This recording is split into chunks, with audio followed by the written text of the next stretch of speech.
listening to Wanderin' the Hobby with Ryno. Brought to you by Ryno's Sports Cards and Memorabilia in Bellingham, Washington. For more, follow us on Instagram at Ryno's Sports Cards or rynosportscards.com.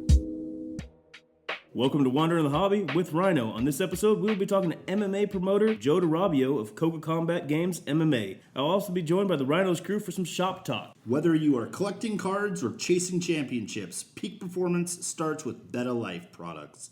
Created by four-time NBA champion John Sally, Beta offers clean, high-quality supplements that fuel your body and support your wellness goals.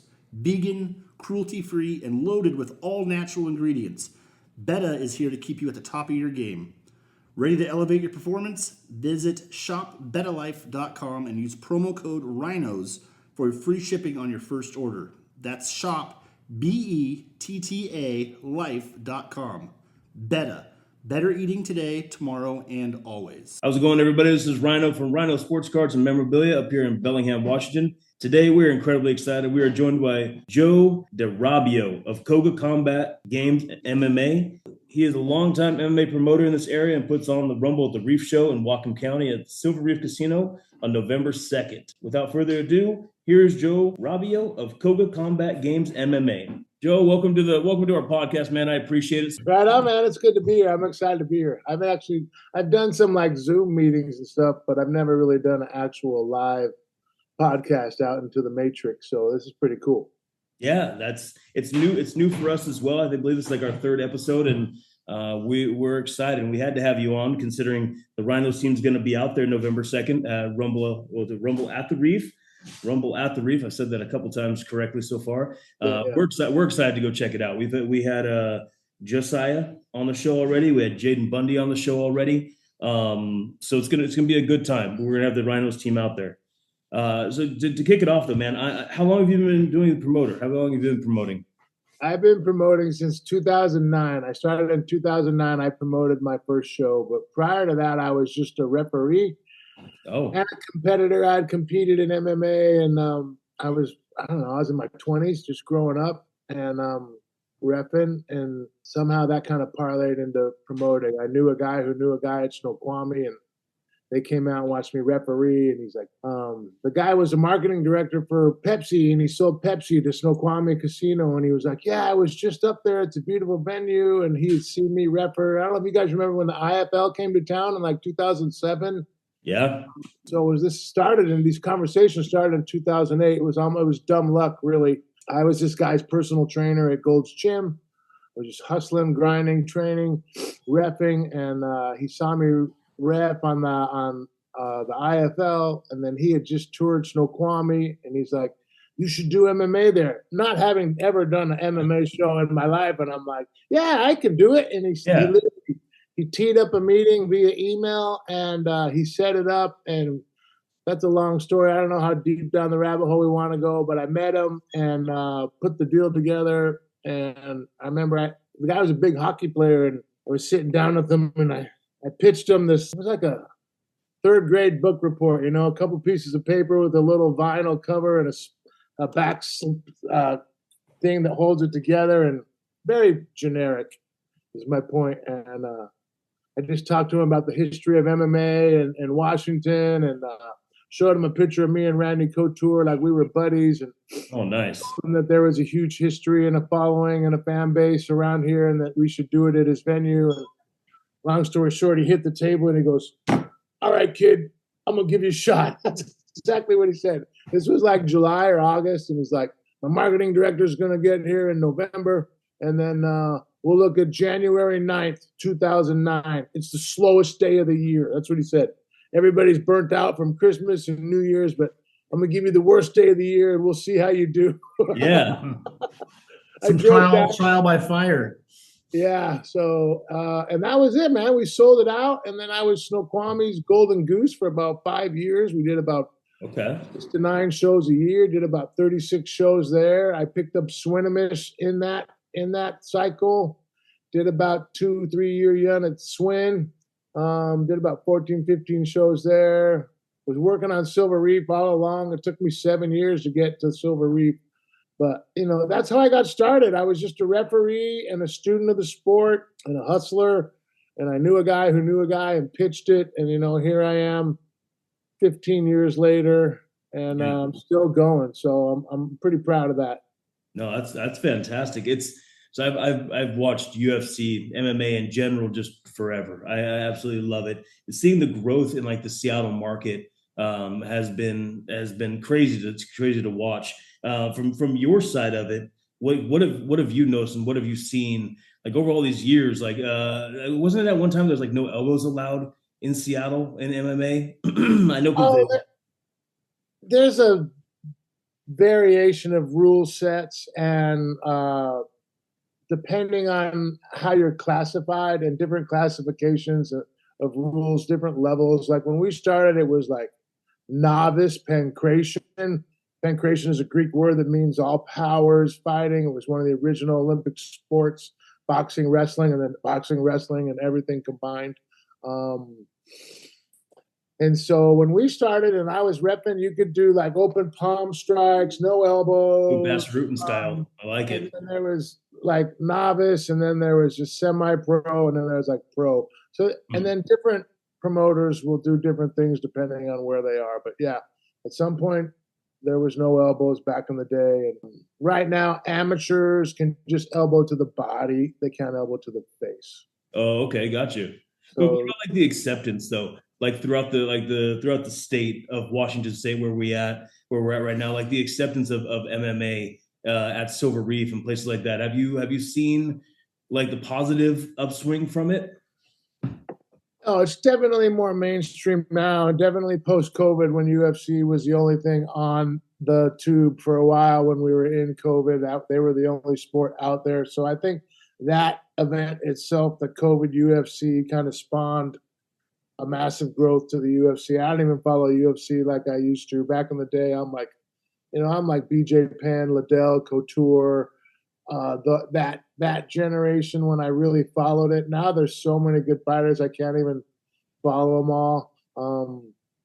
Initially in the early 2000s, like people were, or the mid 2000s, after 2010 and up, people were a little skeptical of MMA as a casino product per se. I think they kind of had the stigma that, everybody was just a bunch of knuckleheads and going to pick fights and drama and things like that. So there was a little bit of a stigma that me as locking down venues had to overcome. But it's more acceptable now and understood as a viable product. What other places is Coga Combat Games at? Where else can we see besides Silver Reef? It's going to be at Tulalip in January 11th. I usually do 1 or 2 shows a year at Tulalip. We usually kick it off in January or February. And then sometimes we'll do a summer show at the amphitheater. But we didn't last year. We did the year before. And then I'll do 4 shows next year at Clearwater Casino in Bremerton. Let me turn that up. Bremerton on the other side of the peninsula on the water. I have 4 dates with them. I'll be back there in February 1st. Okay. Back to Clearwater. So Clearwater Casino, Tulalip Casino, Silver Reef Casino. I'm in dialogue with the casino in Oregon, and there's a couple more that are rebuilding their ballrooms, and I'm looking to go back to Snoqualmie when their ballroom's done, and I would like to pitch them, but that's a whole nother deal unto itself. But just those 3 venues right now are the ones I have. Very good. So I guess on November 2nd at the Silver Reef, what can we expect to see? Man, we got 12 fights. I got 6 amateur and I got 6 pro, and you're going to see some of Washington's best up-and-coming amateurs that are probably soon to be pro, guys that are probably have a handful of fights, 3-3 records like that, guys from local gym, from Zero Sum Martial Arts, from West Coast Fight Club in Bellingham, Zero Sum Martial Arts in Bellingham. So local guys. And then I got 6 pro fights. Pros are at the regional level. Let me see. Everybody's pretty local because that's how you build a successful show that's going to sell out. I've had guys come in from Hawaii and Oregon, Northern California. On this show, I'm just Idaho is about as far as we're going. Coeur d'Alene, Idaho, Oregon, Central Oregon, Canada. A lot of people coming up from Canada, coming down from Canada. You're going to be highly entertained. You're definitely going to get your money's worth. You're going to get 2.5 hours of action-packed guys throwing down in the cage, letting it all hang out, trying to establish themselves as the next guy coming out of the Pacific Northwest. Perfect. We are excited. Joe, we appreciate, man. We appreciate you being on again. This is Joe, promoter for the Coga Combat Games, Rumble at the Reef, November 2nd. Come check it out. Tickets are almost sold out. We are excited. Ryno's team's going to be there. It's going to be a lot of up-and-coming talent. We thank you again for joining us. We appreciate it. We appreciate Joe DeRobbio joining us on here from Coga Combat Games. We appreciate that a lot. Thank you, Joe.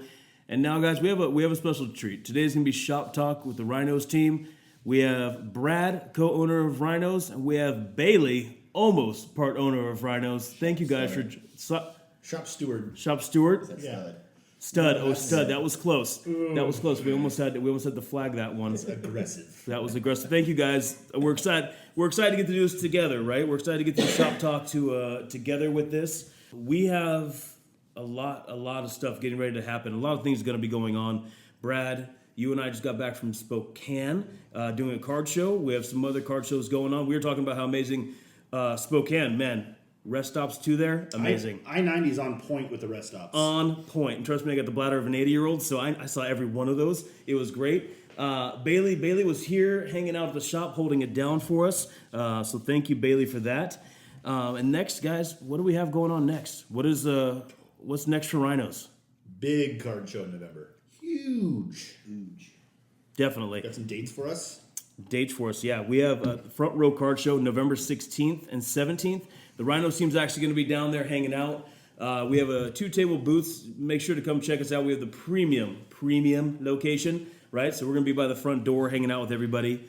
We're very, very, very excited about that. Also, with us, we're going to be in January. We're going to be front row card show in Vegas. That is what, 3rd and 4th or 5th? Yeah. Oh, we do it 4th, finally. 5th, Yeah, so 4th and 5th. So we're also excited about that. So that's what the upcoming dates for Big Shop news that we're going to be doing. We just got finished with a remodel in here, so things are looking incredibly fresh. Cases are full. Make sure you guys come check us out. And then let's talk about it. What's new in the hobby? What are we excited about? What has come out that Brad? What are you excited about that's come out? Well, I got one coming out soon that's my personal favorite product of the year, Bowman's Best Baseball. It's still, a month and a half away probably, but that's fine with me because I love all things Bowman's Best because I'm a baseball honk. No, that's perfect, man. I enjoy baseball. I'm a flagship guy myself. What about you, Bailey? I try to enjoy everything, but I'm probably in baseball as well, just waiting for Update Chrome to come out. Bigger Skeens, Chase, get his true rookie, I think. It'd be neat, nice, and a little Chrome technology that Topps uses. So, basketball, I don't really think everybody's kind of stuck on last year because Wemby, but there's really nobody that's stuck out yet. Granted, we're only a couple games in, but hopefully by the time it starts dropping, we'll be able to find the guy that's the chase. Yeah, definitely. So, I don't. So, we talk about segments, right? We talk about different things that we want to do. We got to talk about the Donruss football. Costco releasing Donruss football pallets at a time. Then they announced that Donruss football is going to be coming out in the hobby in March. But then you have Bailey's favorite shop, Dick's, that's going to be releasing the blaster boxes of Donruss and the blaster boxes as well as the holiday boxes, like December 23rd.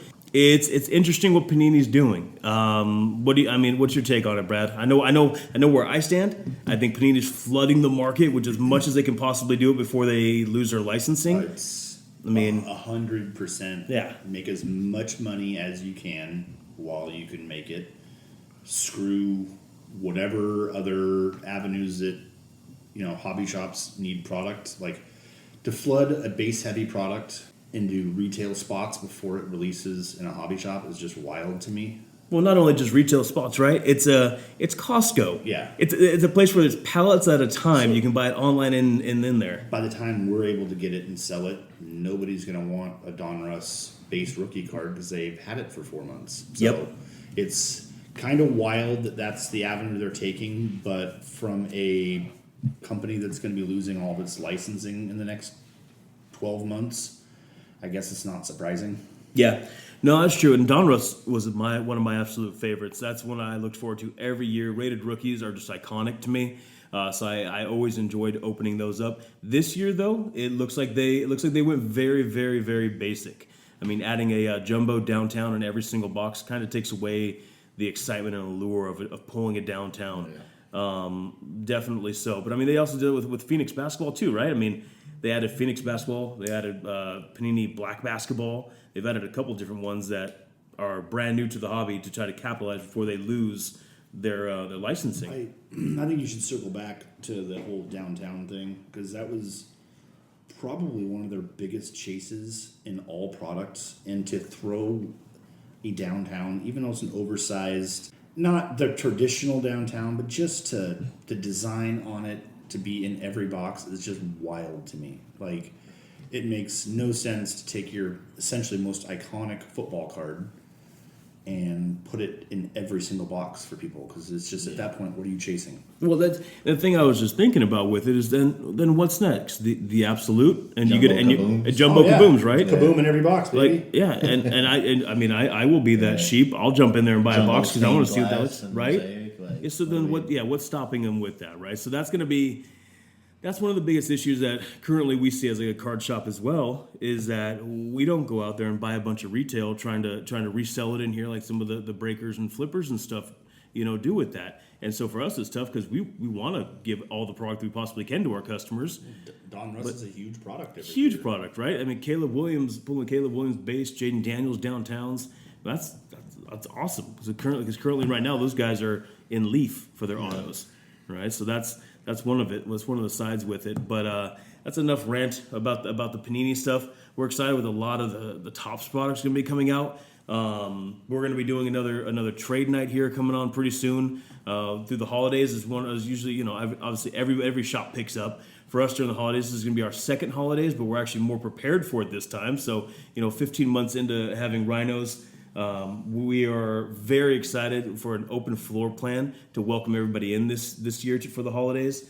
What are you guys looking forward to for the holidays with Rynos? Yeah, okay. Yeah, I mean, I think the biggest for me is just, the foot traffic. It's always fun seeing people come in, being able to rip. We get to live vicariously through them of when they rip and hit something big. It feels like we hit something big. So, I mean, that's always the funnest part to me, or like especially around the holidays, it's moms and dads buying stuff for the kids. So it's cool to see because we've all at some point been on that side of it. That was our mom or dad buying us something. So it's cool to see them kind of pick out what their kid's going to be excited for on Christmas Day, and stuff that we would, if I was a kid getting that, I mean, heck, even now, if I was getting that, I'd be excited.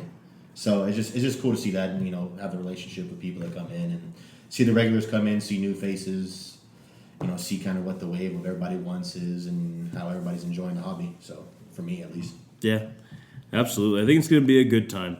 I definitely do. Something else I wanted to bring up we've put all of our single cards on eBay. So you guys go check out on Ryno Sports Cards on eBay on there and see all the card. Brad jumps in the cave in the back and slaves away all day putting everything on there. So make sure to check out those cards. But that's one of the biggest things, right? So single cards currently, I mean, I don't think I've seen so much change in pricing. It's been a long time since I've seen change in pricing like what's happening right now with cards. The fluctuation is crazy. Yeah. There was cards that we comped a month ago that are 50% different than they were when we comped them. And that's wild to me.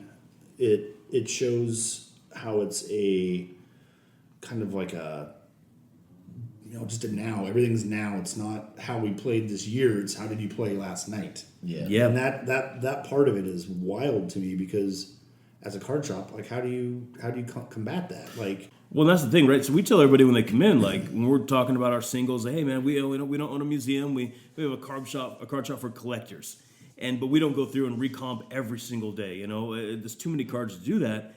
And we actually, we use the 130 point, the eBay from the sold completed and card ladder and all the fun stuff like that. But keeping up on what it is on the trends, on what they did the night before, I mean, it's pretty wild. I mean, I know we have an immaculate Anthony Richardson on-card auto. That thing dropped almost $50-$60.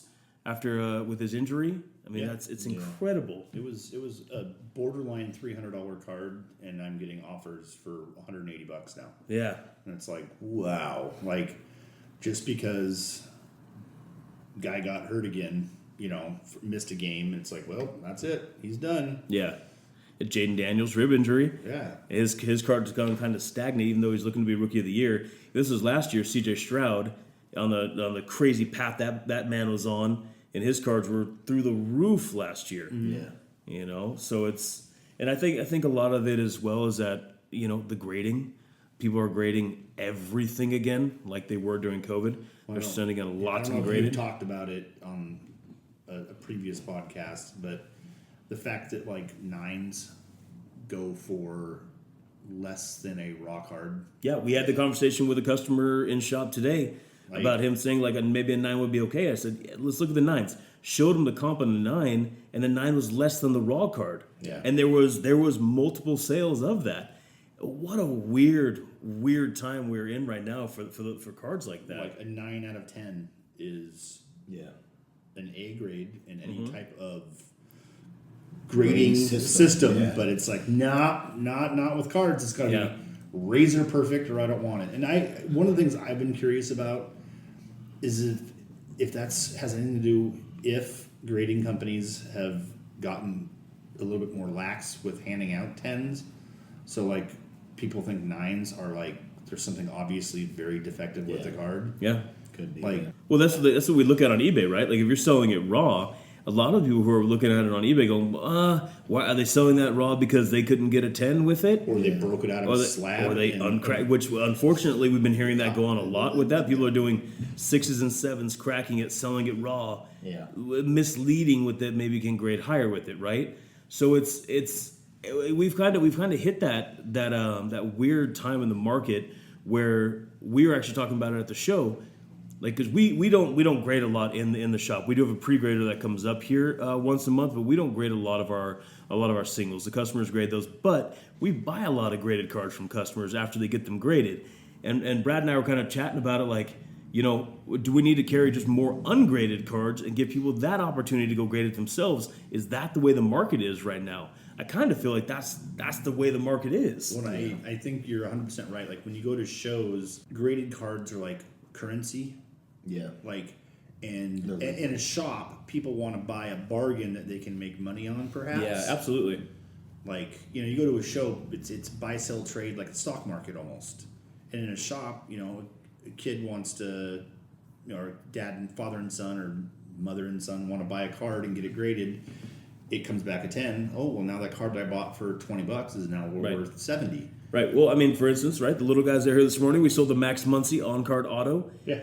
First thing he did, Ryno, should I get this graded? I mean, yeah, let's go talk to the pre-grader, right? Because they bought it raw. They bought it, for $50, and they're like, how can I turn this 50 into 150? Yeah. And it's wild because I think he's like 12, 13, and that's his mentality right now. Instead of just collecting a cool card, it's should I get this graded to see what the value is going to be? I think at 12-year-old, at 12-year-old, I was still collecting like movie cards and stuff like that. Obviously grading what it isn't what it is now, but still, it's we're definitely at a different time in the market right now for singles. And I mean, wax is a whole different story with that because the prices are going absolutely bananas for boxes. But that's what we tell a lot of people: buy the single that you want. Don't go chasing the card that you want. Just buy the single. Yeah, I mean, obviously, ripping wax is so much fun. But if you really do have a single player that you collect and you want it out of a certain product, you have to go buy it. Like, absolutely. Buy it raw. I mean, or get a 9. PSA 9 for less than raw. Yeah. Right, if you want it in the slab already. Yeah. No, absolutely. But so with the holidays coming up, well, obviously we're getting all ramped up and Ryno's getting ready to go for the holidays. Shelves are full. Lots of new product that's going to be coming out. We're looking already forward to next month with Topps Chrome update coming out next month. We have Allen and Ginter coming out next week, or when we're recording this currently. Allen and Ginter will be coming out. Topps Chrome F1 Racing.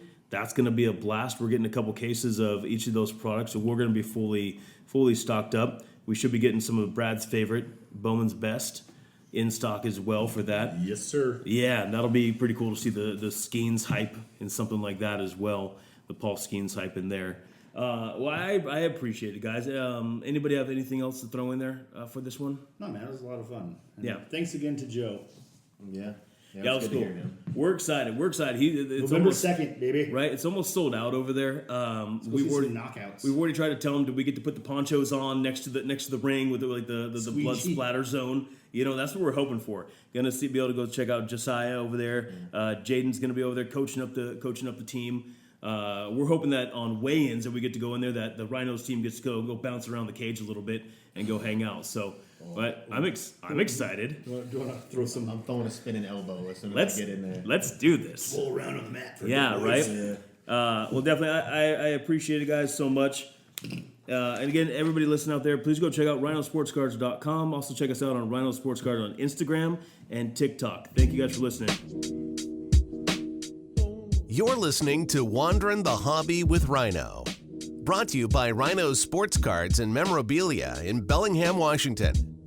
For more, follow us on Instagram at Ryno Sports Cards or rhinosportscards.com.